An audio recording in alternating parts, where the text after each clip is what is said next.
Presentamos Trocha Abierta.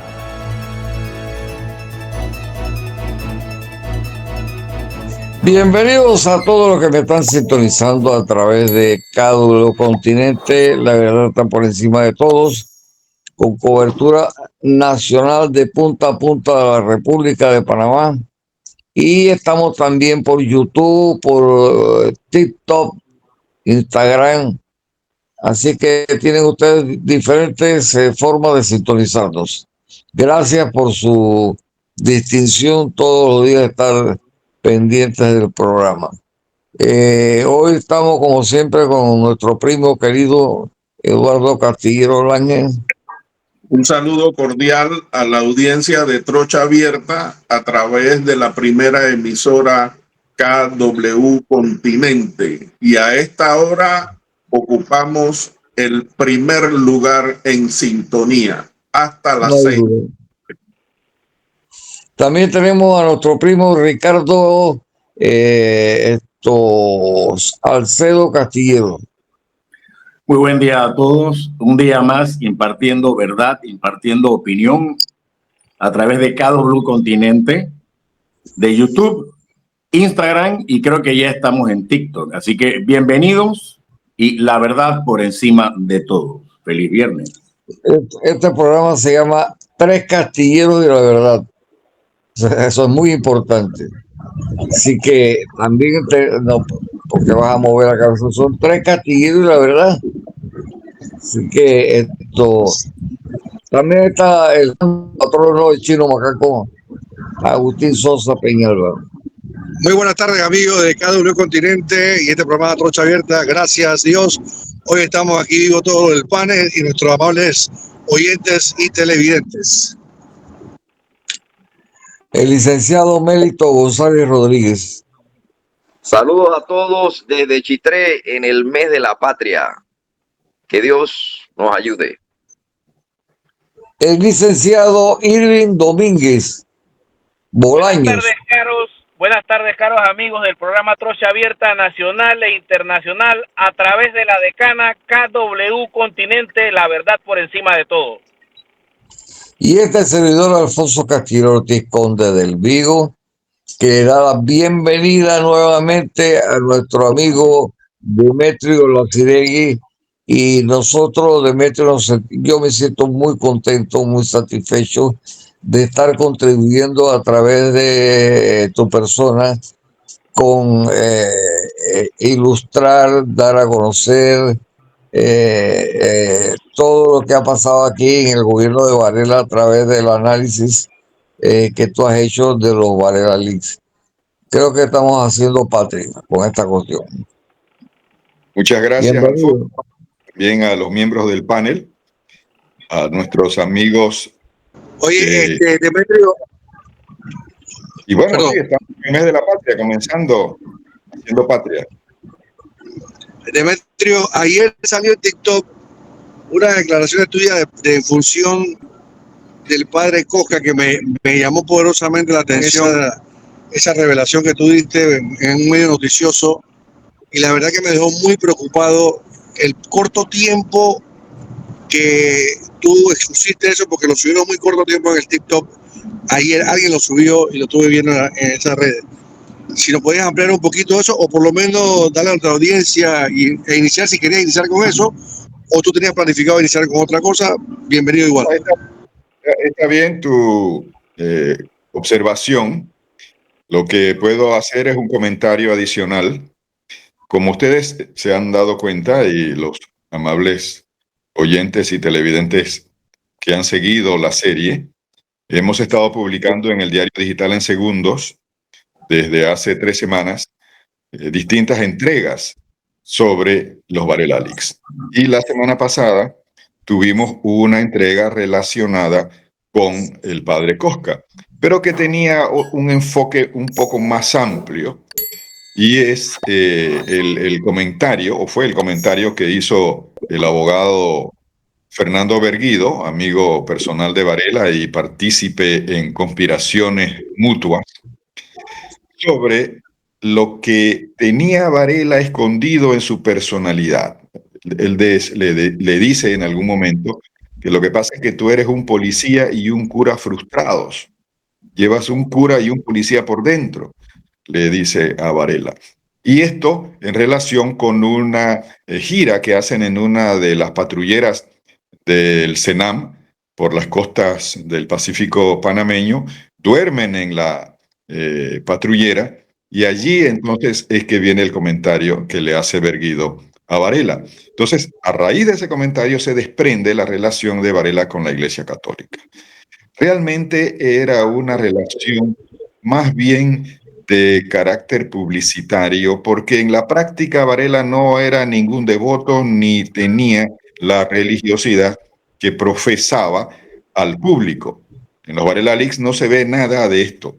Lo que se ve es la permanente conspiración de Varela para destruir a sus enemigos o sus adversarios políticos o empresariales también, competidores en algunos negocios.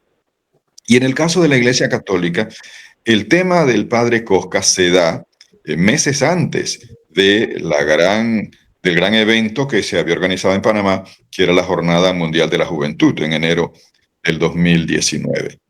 Entonces, todo esto está apuntando a empañar el evento, y entonces hay una acción rápida para control de crisis de parte de Varela, el Consejo de Seguridad Nacional, la Procuraduría General, el Ministerio Público, pues, y los estamentos de seguridad que se involucran en el tema. Según lo que investigamos y lo que se expuso la semana pasada en un artículo publicado en el diario En Segundos, es que el padre Cosca tenía como hábito alquilar 2 habitaciones contiguas en el Hotel Panamá. Los ejecutivos lo conocían, sabían de sus prácticas allí en el hotel, y se da pues la situación que alquilan 2 habitaciones contiguas, un sobrino del padre Cosca y un amigo del sobrino del padre Cosca. Algo ocurre en una noche de encuentro entre los 3, y uno de los que está participando en las actividades de Cosca con los otros 2 muchachos recibe un golpe en la cabeza, un golpe muy contundente que le fractura el cráneo. Hay una hemorragia fuerte, y tratan de ayudarlo en la habitación. Eso está en las cámaras de seguridad, y finalmente lo que hacen es que sacan al muchacho por la puerta de acceso a la piscina del Hotel Panamá y lo dejan allí en la frontera, digamos, entre la puerta que sale a la piscina y la piscina. Las primeras investigaciones que se dan, y eso está en los Varela Leaks, parecen indicar que hubo una acción para borrar las imágenes de las cámaras de seguridad. Pero una de las empleadas que estaba en la recepción del hotel ve lo que está pasando, y ella toma imágenes, congela algunas imágenes al fotografiarlas con el celular, demostrando que las cámaras sí estaban trabajando.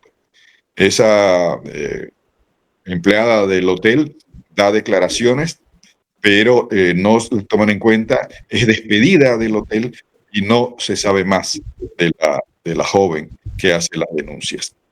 Pero atrás de todo la trama, de todo el escenario, está Varela actuando para tapar el caso, actuando para que el Ministerio Público tenga una versión, y actuando para que el Consejo de Seguridad intervenga y limpie el caso.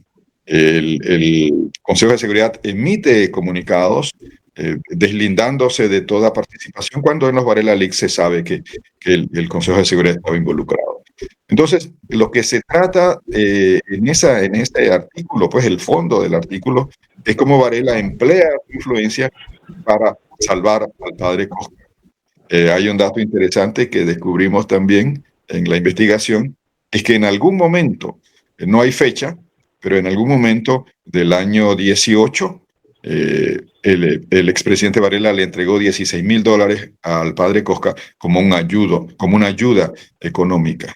Entonces, lo que vemos en el comportamiento del caso Cosca es el mismo proceder del expresidente Varela en otros casos donde él, usando su influencia, su poder desde la presidencia, manipula a los estamentos de seguridad, manipula al Consejo de Seguridad, al Ministerio Público, que como hemos dicho en otras ocasiones, el Ministerio Público no era más que un ministerio adicional del órgano ejecutivo. Hay un tema interesante, licenciado Demetrio, y es cuanto, a pesar de que Varela, como usted mismo lo dice, no profesaba o no era practicante religioso a un 100%, no podemos negar de los vínculos que tenía el expresidente con el Opus Dei. Vínculos que incluso mantuvo a nivel de gobierno con varias de sus designaciones. Varias de las personas que formaban parte del gobierno del expresidente formaban parte del Opus Dei, y esa influencia está decididamente marcada en su personalidad y en su forma de llevar el gobierno. Con respecto al tema de Cosca, si bien es cierto, y yo tengo mi propia posición con respecto al tema de los Varela Leaks, y yo lo debo decir, si bien es cierto, nadie ha salido a desmentirlo, ni siquiera los propios involucrados dentro de las conversaciones que fueron tomadas y que fueron publicadas, nadie lo ha desmentido, nadie ha dicho que esa no era su letra, para decirlo en buen chiste. Si bien es cierto, nadie lo ha desmentido ni ha salido a desmentirlo, al final el valor de los Varela Leaks como tales es un poco tenue para cualquier tipo de investigación por la manera como fueron captados, como fueron recibidos. No sé si me logro explicar. Eso como prueba no pudiese servir en un proceso, sin embargo, sí pudiese ser un indicio o el inicio de una investigación para distintos temas que se desprenden de esas conversaciones, manipulación de expedientes, y sobre todo, que es lo que más se evidencia dentro de los Varela Leaks. Solamente era un simple comentario. Sí, yo creo que lo inicial del tema Opus Dei, hay una escritora, Martínez, una escritora que califica al Opus Dei como los titanes de la Iglesia Católica.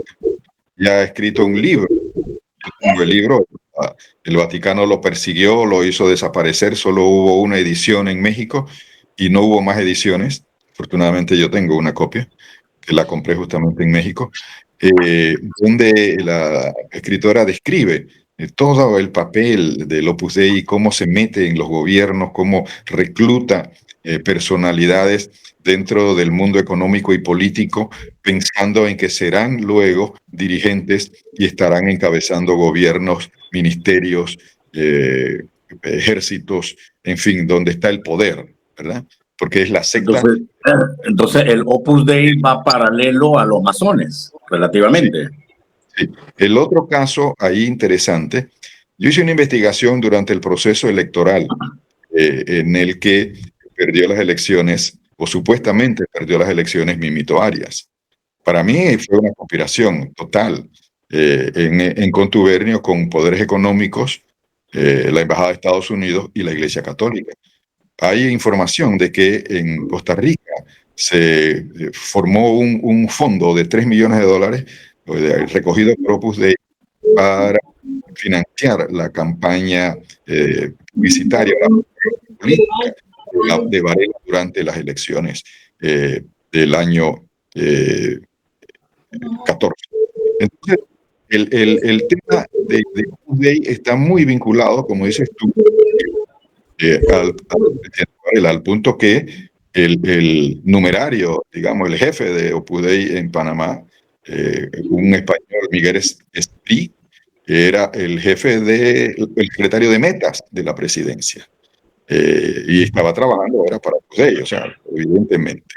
Entonces, tenemos pues esa situación, diríamos, delicada en el sentido de la influencia de la secta talibán de la Iglesia Católica dentro del gobierno de Varela. Aparte de esas situaciones, yo creo que el valor de los Varela Leaks está en que descubre una cara de un exgobernante que era desconocida para el resto de la ciudadanía.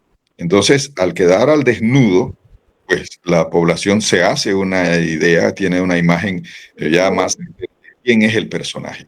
Ahora, el método ilegal de cómo se captaron las grabaciones, cómo se intervino el teléfono o la manera como se obtuvo esas grabaciones, que es de un volumen enorme. Yo he tratado de que la audiencia visualice el tamaño de lo que hay ahí, comparándolo con una enciclopedia de 10 tomos, que cada tomo tenga 900 a 1000 páginas. Así que imagínense ustedes, eso es lo que hay en los Varela Leaks. O sea, el volumen de información es tal que a veces cuesta entenderlo, digerirlo, sistematizarlo y sacar de allí el trasfondo de lo que hay. Ahora, lo mismo pasó con Mossack Fonseca. ¿Cómo obtuvieron los miles y miles de correos y datos y todo lo que tenía Mossack Fonseca? Una operación de inteligencia, una conspiración de Alemania con Estados Unidos y algunos otros intereses protegidos bajo un supuesto proceso de investigación periodística, pero evidentemente hubo una acción de inteligencia que intervino. Las computadoras y todos los sistemas digitales de la firma Mossack Fonseca. Y con esa información se levantó un juicio, o no hubo un juicio contra Mossack Fonseca. ¿En qué estaba sustentado el juicio? En lo que había sacado los medios de forma clandestina. Entonces, lo mismo puede ocurrir con el tema de los Varela Leaks. Un grupo de abogados que se dedique al caso y encontrar los hechos criminales que hay detrás. Violaciones a la Constitución, formas de manipulación de procesos de votación en la Corte Suprema, manipulación de votos en la Asamblea, en fin, conspiración tras conspiración para dañar o crear problemas a los adversarios del poder. Al final sí se revelan hechos que nuevamente pueden ser objeto de investigación, pero que van a tener que ser acreditados a través de otros medios. Es lo que quiero dar a entender. Per se, los Varela Leaks no pueden ser un medio de prueba para ninguna investigación, pero sí pueden dar el inicio a la misma y que posteriormente se compruebe, como dije, a través de otros medios de prueba durante el curso de esa investigación. Nadie ha salido a desvirtuar o a desmentir lo que sale en los Varela Leaks. De hecho, los Varela Leaks ocasionaron la salida de una procuradora. Y en el caso de Cosca, ya sabemos cuál ha sido el final del padre Cosca. Sí, y esa es la mejor muestra del peso que tienen los Varela Leaks. Porque, como tú dices, recordando justamente las circunstancias en que aparecen los Varela Leaks. Acuérdense que los Varela Leaks circularon en forma, diríamos, reservada 2 meses antes de que se hicieran públicos.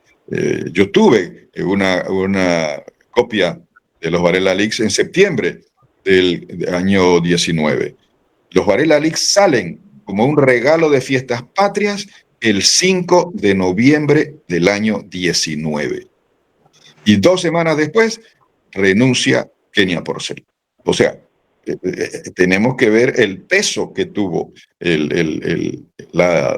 como diríamos, la divulgación de esta serie de mensajes de texto, fotografías y videos, al punto que hizo que renunciara una procuradora. Entonces, los Varela Leaks realmente, yo creo que no hemos logrado todavía llegar al fondo. Es decir, yo he hecho una investigación muy detallada, pormenorizada, pero hay una cantidad de información detrás que van formando el muñeco, ¿no? Van formando la figura de la verdadera cara del expresidente Varela. Ahora, Demetrio, y a Irving, si alguno de los afectados se presenta y dice, eso me pasó, ¿es prueba para que se dé la cabeza de proceso y hacer investigación? ¿O el es calificar? La prueba sería el testimonio o la entrevista tomada a esa persona denunciando los hechos. pero los Barelalic per se, por sí mismos, no pueden ser utilizados como medio de prueba, por la manera como fueron captados, como fueron obtenidos, ¿no? Eso es lo que quiero dar a entender. Yo creo que estamos en un tema legal que debemos dejárselo a los abogados para que haya una acción enrumbada con el propósito de que no queden en el vacío, pues todas estas denuncias y todo lo que hay detrás de los Varela Leaks. No, el trabajo que está haciendo es loable. El trabajo que está haciendo es loable porque está sistematizando la información, la estás apuntalando, estás resaltando cuáles son los distintos temas que se desarrollan en los Varela Leaks. Ya queda entonces de manos de las autoridades de investigación tomar esta investigación que ha sido levantada por ti para entonces iniciar las investigaciones en cada tema.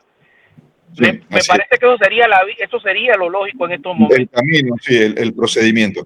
Yo quisiera, amigos del panel, entrar un poco en materia de los Varela Leaks, sobre todo un aspecto que desarrollé el lunes, que tenía que ver con el embarque de arroz de Guyana y cómo ante la oposición de esa transacción que a todas luces tenía sesgos de corrupción, Varela pues se lanza a atacar a Omar Williams, un productor de arroz de Coclé, a quien prácticamente da instrucciones al entonces ministro del MIDA de que lo destruya. O sea, hay que acabar con Omar Williams y con Omar Spiegel. Aunque Spiegel no tiene un papel muy protagonista en el tema del embarque de arroz de Guyana, lo menciona tangencialmente el expresidente Varela en las instrucciones que le da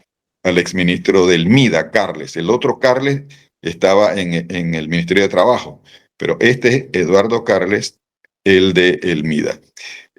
Allí vemos, Williams lo denuncia insistentemente, de que detrás de la compra de arroz a Guyana, 400.000 quintales de arroz, está un molino que ha comprado Varela, o él dice que lo ha comprado altos funcionarios del gobierno. O sea que funcionarios del varelismo tenían un molino en Guyana que era el que estaba captando el arroz y trayéndolo a Panamá. Ese arroz fue pagado, según el mismo Ministerio de Agricultura de Guyana, 30% por encima del precio que estaba pagando en ese momento Haití, Cuba y México. Y posteriormente, Zulay Rodríguez hace una denuncia y dice que ella pone con certeza que el molino que tienen en Guyana lo ha comprado Varela con un empresario colombiano. Entonces, tenemos que detrás de toda la trama de la compra de ese arroz en Guyana hay evidentemente hay malos manejos, porque no hay una explicación clara de por qué hacer negocios de esa naturaleza con Guyana. Es más, hay una denuncia que fueron incinerados 37.000 quintales de arroz en el puerto de Manzanillo porque venía dañado. Eso se denunció en su momento, pero quedó allí. Pérdidas para el Estado. Entonces, finalmente, pues, el gobierno panameño honró los $7.100.000 que todavía se debían a los productores de Guyana la semana pasada, de modo que se saldó esa deuda, pero es una deuda que contrajo el Estado panameño de manera no muy clara en un negocio que, pues evidentemente, Varela fue el que se benefició.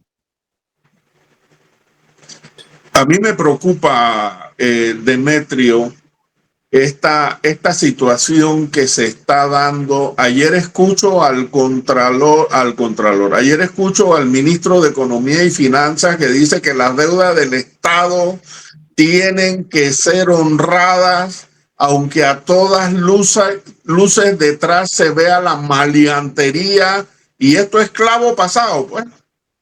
Así es, porque son compromisos de Estado que no se pueden diríamos, incumplir. El tema es que no hay culpas, pues, siempre la impunidad. Un funcionario hace algo incorrecto, luego vienen juicios, vienen arbitrajes, vienen toda suerte de acciones legales y termina el Estado endeudado. ¿Ustedes saben cuánto debe el Estado panameño en arbitrajes, en toda suerte de juicios a empresas o a grupos económicos? Yo estimo que anda como 3.000 millones de dólares en este momento, que el MEF debería revelar la cifra. Pero cosas de arrastres desde el gobierno de Endara, todos los gobiernos han dejado de alguna manera un remanente de deudas o de compromisos con sectores económicos a los cuales tiene que honrar el Estado panameño. Mira,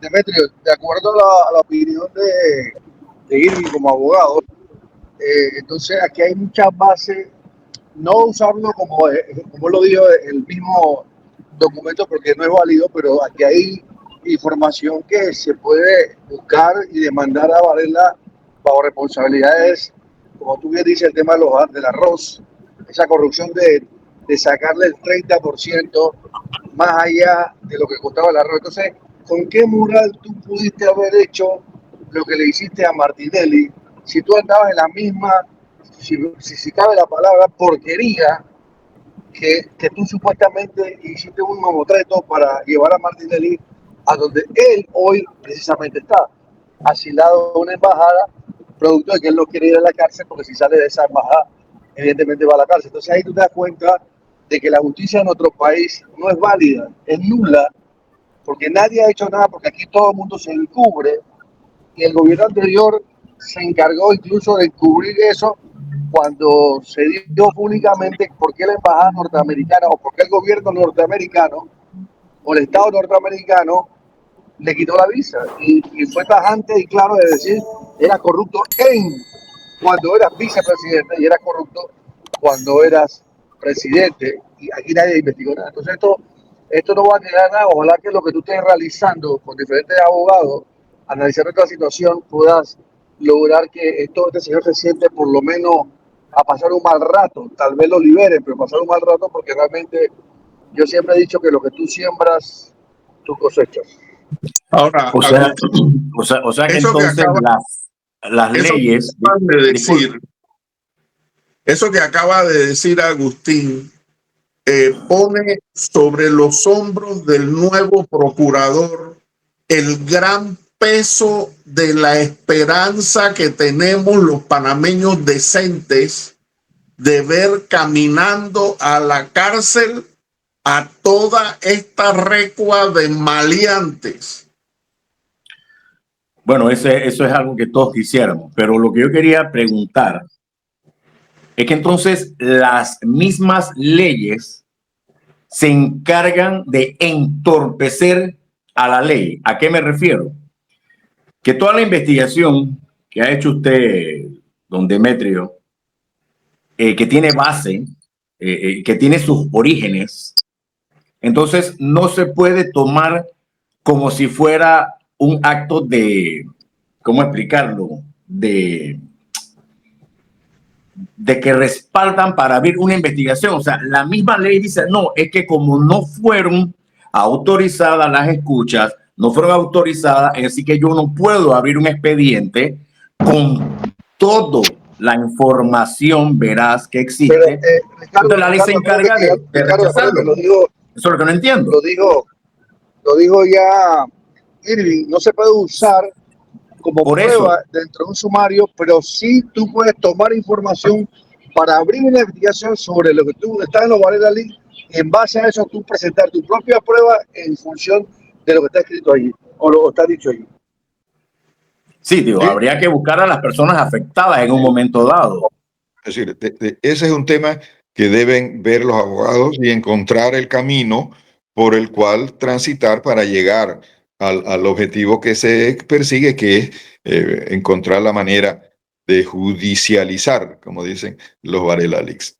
Durante la semana yo traté varios temas. No sé si ustedes vieron la furia del expresidente cuando este muchacho Ruiz están en Moscú, imagino, quizás era Moscú, no sé, alguna ciudad rusa durante el Mundial de fútbol del 2018.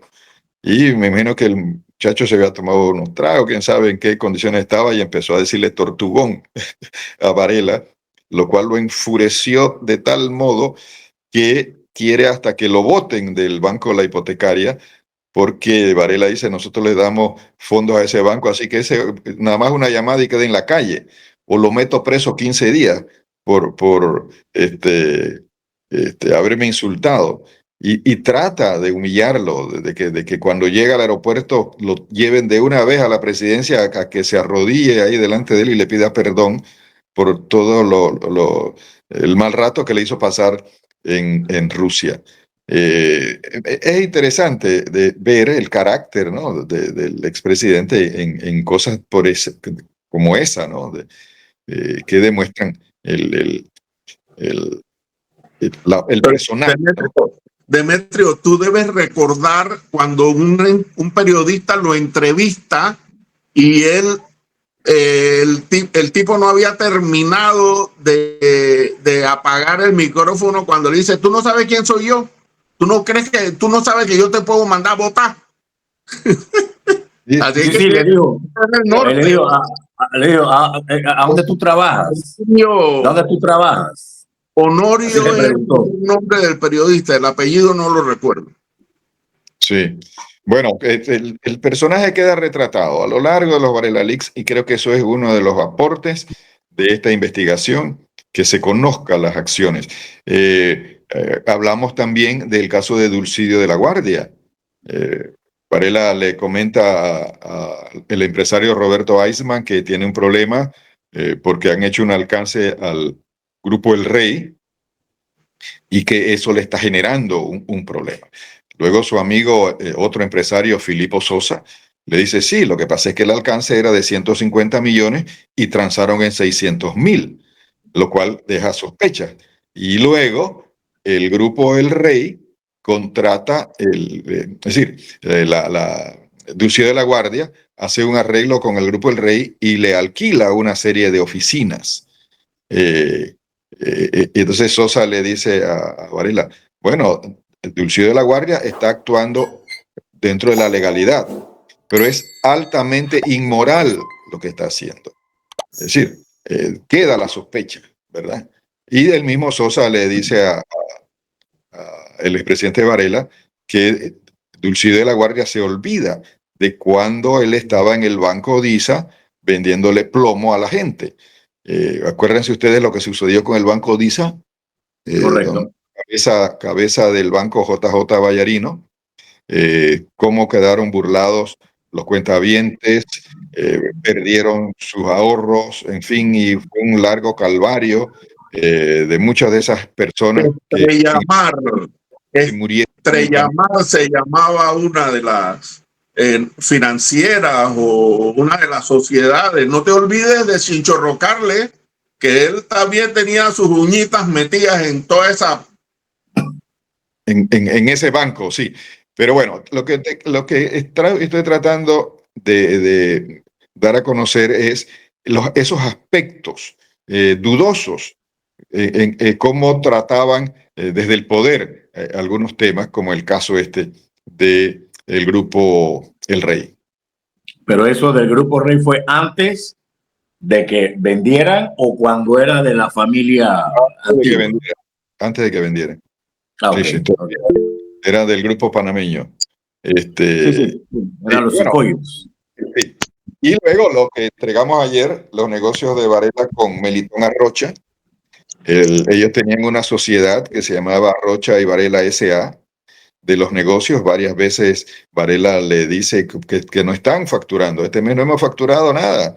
Y le reclama a Melitón.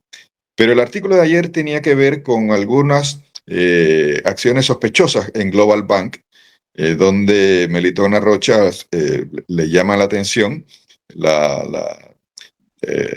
el banco, por algunos manejo de fondos, él niega que tenga recursos allí, que el dinero es de su mamá, pero en la conversación con Varela reconoce que tiene 700,000 en el Global Bank, que no están muy bien declarados. Hay una situación sospechosa sobre esos fondos, y también sale un cheque de $150,000 de Varela en el mismo banco, y sale en el boletín de acciones sospechosas, lo cual molesta mucho a Varela. Hay una discusión con el gerente del Banco Vallarino. Eso está en la entrega de ayer, donde se ve el malestar de que haya salido a la luz ese cheque de $150,000.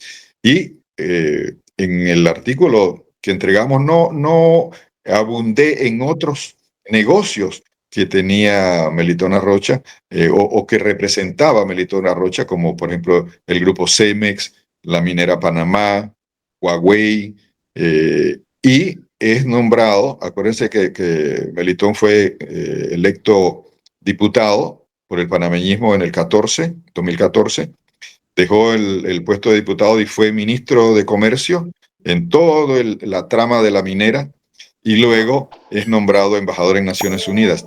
Yo no sé si lo comenté con ustedes, pero en algún programa lo he comentado, que la misión de Melitón Rocha en Naciones Unidas era hacer lobby, porque Varela pretendía ser secretario general de las Naciones Unidas en lugar de Antonio Guterres, el portugués, que se religió en ese año 2018-19, cuando Varela pretendía llegar a ese puesto. Algo que me parece totalmente desproporcionado, que el expresidente estuviera en semejante posición con el récord que traía de Panamá, y donde no iba a tener ningún respaldo de la superpotencia.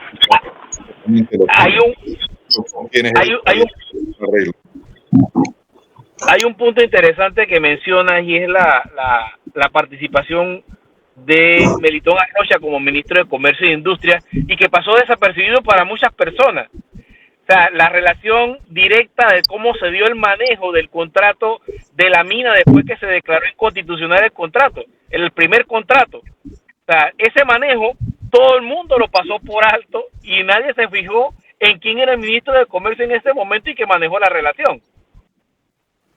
Sí, ahí ya había asumido Augusto Arosemena. En el momento en que se declara inconstitucional, en el 2017, está al frente del MISI y Arosemena. Y es ¿cómo te diría? El desarrollo de ese evento es muy interesante, porque lo toma de sorpresa completamente a Varela. Él pregunta, pero ¿es verdad lo de la Corte? Y luego entonces tratan de ver cómo manejan a la Corte. Hay acciones que piden que se pronuncie la procuradora Porcel. Hay otros que dicen que no, que ya no se va a meter en eso. Y entonces lo que terminan haciendo es un comunicado un comunicado que trabaja Varela con el Ministerio de Comercio y los abogados del gobierno, y otro comunicado que trabaja la primera. Y la orientación es que la declaración de inconstitucionalidad del contrato no afecta al contrato, sino ciertas operaciones de la mina. Entonces tratan de vender eso al público en su momento. Pero porque recuerden que Melitón Rocha sale del MISI y se va a la Asamblea, y de la Asamblea es que va entonces a Naciones Unidas. Demetrio, el $1,000,000 que le repartieron a los muchachos por el buen trabajo, ¿fue antes o después? No, eso fue en otras circunstancias, a finales del 17, si no recuerdo, la memoria a veces falla, pero tantos datos, pero es cuando está detenido el expresidente Martinelli en el Renacer, que hay una votación O sea, los abogados del presidente Martinelli presentan una demanda, un recurso ante la Corte Suprema. Hay la preocupación de que la Corte falle a favor del expresidente Martinelli, y entonces donde trabaja Varela con el ex jefe del Consejo de Seguridad, Rolando López, para influir y conseguir los votos de los magistrados que voten en contra de Martinelli. Finalmente la votación se da 6-3. Eso fue a finales de año, noviembre, diciembre, habría que precisar, yo no tengo a mano los documentos, pero sí recuerdo que en esta ocasión decir que bueno, los muchachos están esperando un bono y él autoriza que les mande $1 millón a los magistrados, que supongo yo habrán sido los que votaron 6, o sea, los que respaldaron bloquear la demanda del expresidente Martinelli. Mira, por eso que yo en un principio, no sé si me escuchan, de un Sí. principio yo siempre, la candidatura de Melitón Arrocha, yo siempre lo dije en el programa, que era una figura teledirigida por Varela. Pero ahí te das cuenta de hasta dónde llega nuestra pudredumbre, donde un hombre como Melitón Arrocha se presta por una situación como tal, sabiendo la vagabundería que estaba haciendo Varela, y ojalá se encuentren esos abogados que puedan procesar y judicializar, como él tú lo dices, de acciones que se tienen que dar, porque hay que hacer justicia en este país, porque este señor está pasando como si no hubiese pasado en este país, y el daño garrafal que él hizo a la nación, y simplemente hoy lo que él tiene como medida cautelar es que no puede salir del país, es lo único. El resto, haga lo que quiera y haga como quiera, y nadie lo investiga. Mira, aquí lo que nosotros no conocemos. En la publicación de la entrega, creo que es hoy, del tema Melitón Arrocha y Varela, es el papel de la mina en la candidatura de Carles, el exministro de Trabajo. Melitón le dice a Varela, tenemos que conseguir hacer un fondo para fortalecer la campaña económicamente, para fortalecer económicamente la campaña de Carles. Y Varela le dice, sí, tenemos que hablar con MP. Melitón se queda en el aire, que ¿quién es MP? Philippe Pascal, le dice Varela. Ah, entiendo.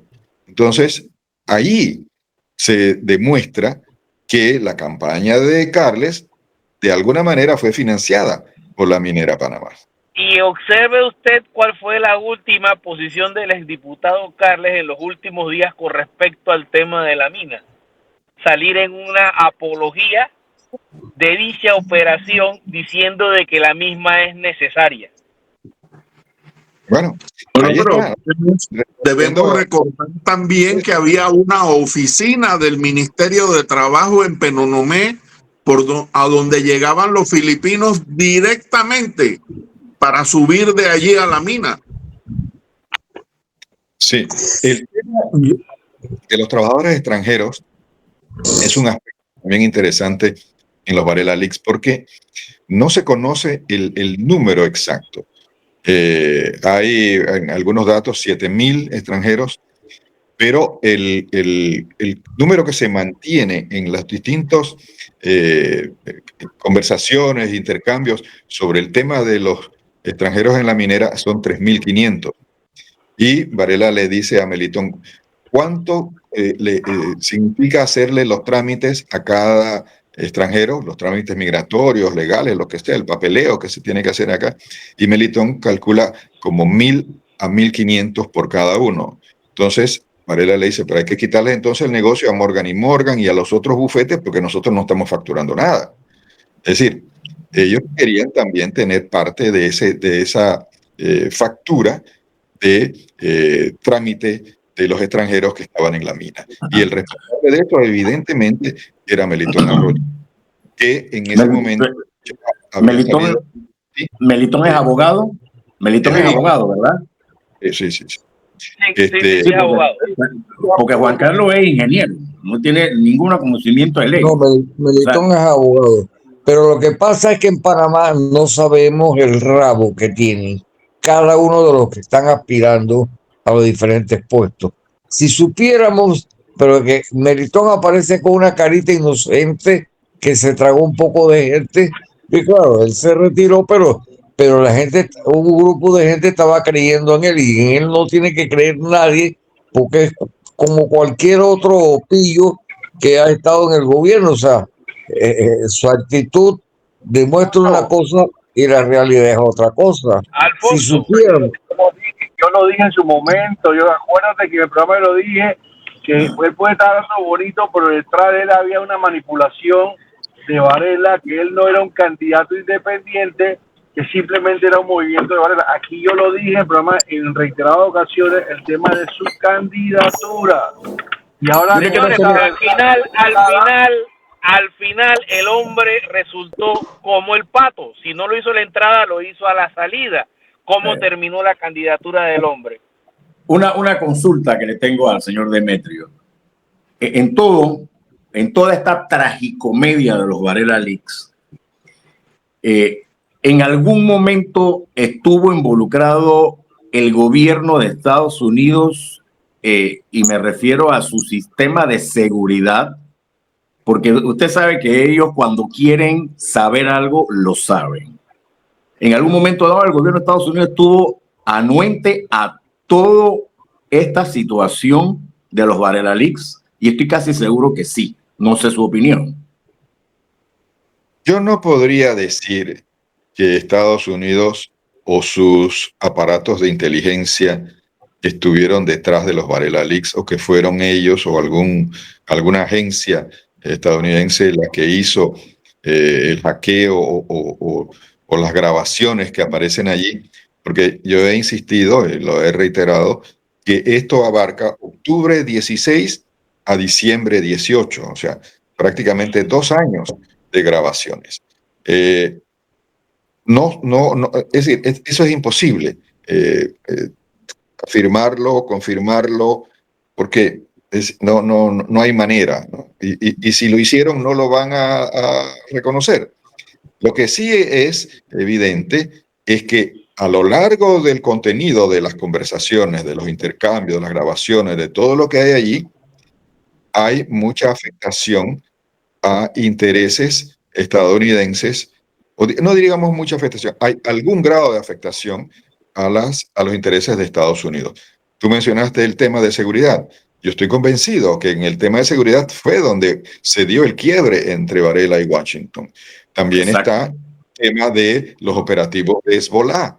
Esa es una situación que poco se conoce. Yo la revelé la semana pasada, que también creó un roce muy fuerte entre Washington y Panamá. Y está la otra de Speed Joyeros, el fondo ese que fue confiscado y que 200 millones, o sea, la cifra no se conoce y que existe en un fondo en Estados Unidos en base a Speed Joyeros.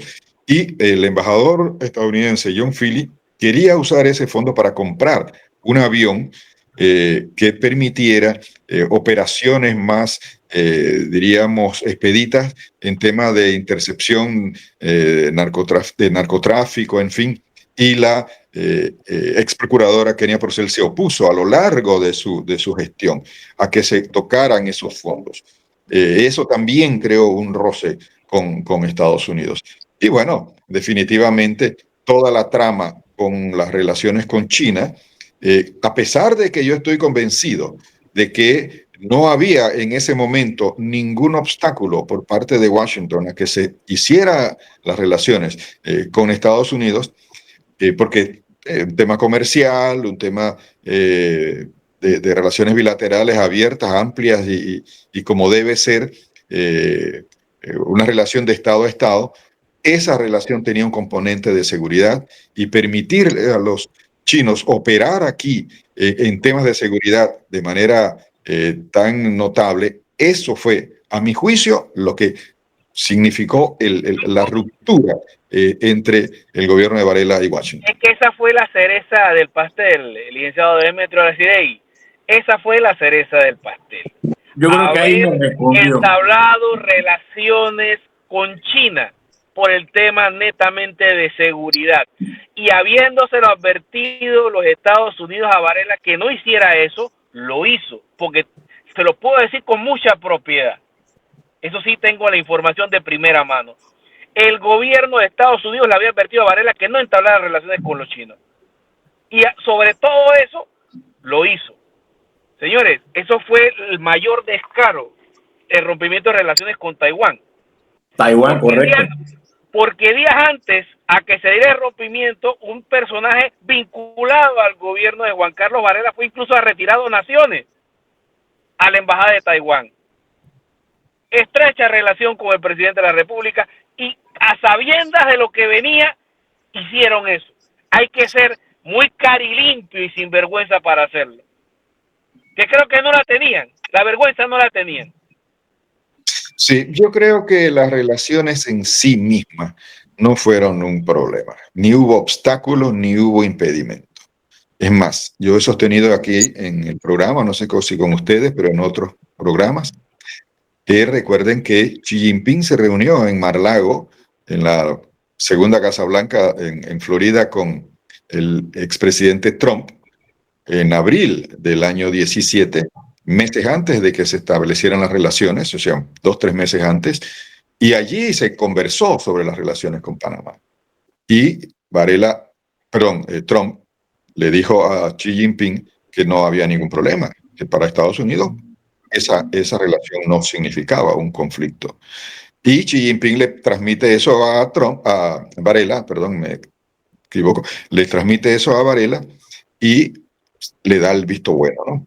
Con las relaciones. Porque recuerden que solamente una semana después de establecer las relaciones en junio, creo que fue 17 de junio del 2017, se reúne Trump con Varela en Washington. Es decir, si la situación estaba delicada y tensa, jamás iba a recibir en la Casa Blanca Trump a Varela. Es más, en los Varela Leaks dice John Philly que después de la entrevista en el Salón Oval de la Casa Blanca entre Varela y Trump, Trump le dice a Philly, cuídame a ese hombre, que ese es de los nuestros. Eso está en los Varela Leaks. Entonces, había una buena relación hasta ese instante entre Washington y Varela. Se rompe la relación cuando Varela entra en negocios de seguridad, quiebra el contrato, como he dicho, con General Dynamics, un contrato de 23 millones que significaba instalar cámaras de seguridad en Colón, y comenzaba el proceso de vigilancia ciudadana, que entonces Varela quiebra el contrato con General Dynamics y se lo pasa a Huawei. Entonces allí es donde se rompe, y eso está registrado en los Varela Leaks, de la agria conversación que tiene la Casa Blanca con el embajador Philly, y cómo Philly le transmite el enojo a Varela porque lo están tomando como tonto, ¿no? Que el embajador queda en el medio sin saber qué es lo que está pasando. Bueno, con todo esto, a mí ahora sí se me aclara. Lamentablemente el tiempo se nos fue. Y tenemos que ser verdugos con esto, porque si no me llama la atención.